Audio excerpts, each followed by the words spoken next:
साथियों, ये पार्टी नहीं, ये आंदोलन होगा। इस पार्टी का नाम क्या होना चाहिए, ये भी आप सुझाव दीजिएगा। और एक बहुत जरूरी चीज है, अब इस पूरे के पूरे आंदोलन के अंदर कार्यकर्ताओं की फौज जरूरत पड़ेगी। जो लोग कार्यकर्ता बनना चाहते हैं, आप हम लोगों को जरूर लिखिएगा। हमारा ईमेल एड्रेस है indiaagainstcorruption.2010@gmail.com। साथियों, मुझे लगता है ये आखिरी मौका है। जयप्रकाश आंदोलन के बाद 30 साल के बाद ये मौका आया है। अगर इस मौके को हमने खो दिया तो मुझे तो उम्मीद नहीं है कि मेरी जिंदगी में दोबारा मौका आएगा। आर या पार की लड़ाई है, इस मौके को खोना नहीं है। इसीलिए मैं इस देश के सभी आंदोलनों, सभी संगठनों, सभी संस्थाओं को आह्वान करता हूं, आमंत्रण करता हूं कि वह सब लोग इस पूरे आंदोलन में शरीक हो, इसमें हिस्सा लें।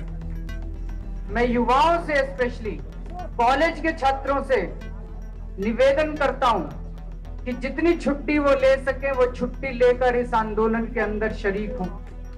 अन्ना मूवमेंट जब चला तो मैं चंडीगढ़ में था। तो अन्ना मूवमेंट के बाद जब पार्टी फॉर्मेशन हुई तो किसी ने मुझे अप्रोच किया कि भाई आप आके एक बार मिलो अरविंद से, तो बड़ा पोटेंशियल है यहाँ पे कि आप चाहो तो जो सपने हैं देश को ठीक करने के, राजनीति को ठीक करने के, वो पूरे हो सकते हैं। ये 2012 की बात है। फर्स्ट मीटिंग में जब मुलाकात हुई मेरे अरविंद से, बाई चांस उस दिन पुण्य प्रसून वाजपेयी भी वहीं था। फर्स्ट जो है उन्होंने मेरे से यही पूछा, अरविंद जी ने, कि भाई आप क्या कर सकते हो। मैंने कहा सर बहुत सारे लोग आते हैं जो आपसे मिलने आते हैं और पार्टी से जुड़ना चाहते हैं, लेकिन यहाँ कोई उनको अटेंड करने वाला नहीं है। तो मैं चाहता हूँ जो आदमी आम आदमी पार्टी ऑफिस तक पहुँचे वो हमेशा के लिए हमसे जुड़ जाए और देश में कंट्रीब्यूट करे इस पार्टी के थ्रू। देन मैंने स्टार्ट किया वहाँ पे कौशाम्बी ऑफिस में बैठना स्टार्ट किया और कुछ ही टाइम में एक अच्छी खासी हमने टीम बना ली। लोग लाइनें लगा के पार्टी के मेंबरशिप लेते हैं। अब आप बताइए, दुनिया में आपने कभी सुना है कि लोग लाइन लगा के किसी पार्टी की मेंबरशिप ले रहे हैं? मुझे याद है छतरपुर से एक वॉलेंटियर आते थे, सरदार जी थे। पता चला बाद में कि वो ताला चाबी बनाते थे, उस काम था उनका। और उन्होंने लास्ट में जब इलेक्शन के 3 महीने रह गए थे तो घर खर्च चलाने के लिए कर्जा लिया 25-24 हज़ार रुपये कहीं से, और वो अपने बच्चों को दे दिया और कहा कि 3 महीने मुझे कुछ मत कहना, अपना खर्चा इससे चला लो, मैं जो है ना पार्टी के लिए काम करूंगा। एक डॉक्टर मुनीश रायजादा है, कनाडा में डॉक्टरी का काम करते थे, अपना क्लिनिक बंद करके आ गए।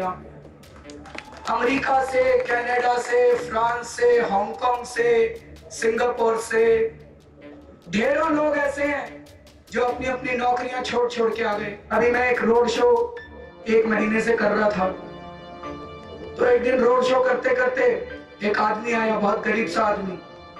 उसने अपनी जेब में हाथ डाला, जितने पैसे उसके हाथ में थे, उसकी जेब में थे, वो सारे पैसे निकाल के उसने मेरी जेब में डाल दिए।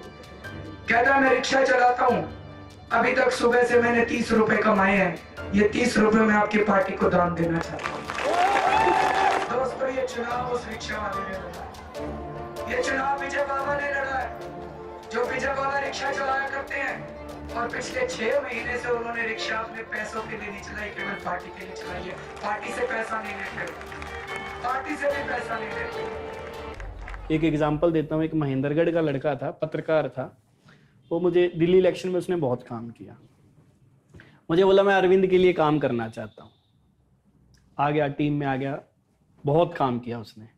तो एक दिन बोला इलेक्शन के बाद 28 सीटें जीतने के बाद मुझे एक बार अरविंद से मिलना है। मैं बोला क्या करेगा अरविंद से मिलके, हम ही लोग रोकने वालों में से, क्या करेगा अरविंद से मिलके। बोला नहीं, मैं परमजीत जी ये सोच रहा हूं कि अब मैं अरविंद के खूबी के बारे में जिक्र कर रहा हूं इस समय। मतलब मैं अब सोच रहा हूं कि मैं नौकरी छोड़ दूं और अगला समय सारा अरविंद जी को दूं। मेरा नौकरी कर ले और रहने दे, तो क्या करेगा अरविंद से मिलके। मुझे तो मालूम था अंदर क्या होने वाला इसके साथ। बोला नहीं परमजीत, एक बार विभव खड़ा था, मैंने विभव को आवाज दिया, मैं कहा विभव भाई इनको एक बार अरविंद से मिलना, जाने देना। उसने बोला, गेट खुल गया, अरविंद से जाके मिल के आ गया। बाहर आके बोला ये रहा मेरा इस्तीफा, मैं जा रहा हूं महेंद्रगढ़। मैं कहा हुआ क्या? मैं कहा मैं तो तुझे पहले कह रहा था नहीं मिलना। कहता है परमजीत जी मैंने सिर्फ उसको इतना कहा कि मैं ऐसे ऐसे हूं, मैंने इतना काम किया है और मैं आने वाला सारा जीवन आप पे मतलब पार्टी पे समर्पित करने के लिए आया हूं। तो कहता है उसको क्या कहना चाहिए था? उसने कहा कोई बात नहीं, अच्छा है देश। कहता है वो तो मेरे पीछे पड़ गया। कहता है जैसे ही मैंने उसको कहा वो कहता बदतमीज, तो मिलने की, मेरे को मिलने की क्या जरूरत थी? मेरे से मिलने थोड़ा ना आ रहे हो, देश बदलने आए हो तुम, देश को बदलने के लिए तुम आए हो, जाओ जाओ यहां से, देश बदलना। कहता यार मैं इस आदमी के लिए अपनी नौकरी छोड़ने के लिए आया था। कहता मैं तो अपना जीवन इसको देने के लिए इसको मतलब कहने आया हूं, और ये मुझे गाली दे के और मुझे कह रहा है देश के लिए करने आए हो, मेरे लिए थोड़ा ना करने आए हो। कहते इस आदमी से मिलने का भी इतना नहीं। मैं क्या उसने स्विच ऑफ कर रखा था, इसलिए तेरा कोई कसूर नहीं है, जा तू। वो आदमी उसके बाद आज तक मुझे दिखा नहीं। ऐसे ऐसे लोग जो नौकरी छोड़ के सब कुछ छोड़ के मतलब बरगलाए गए थे भी तुम देश के लिए करने आए हो, तो मेरे लिए थोड़ा ना है, वो आज सब अपने घर में वापस जा चुके। जिन लोगों ने भी अरविंद को नजदीकी से देखा है वो अपने घर वापस जा चुके।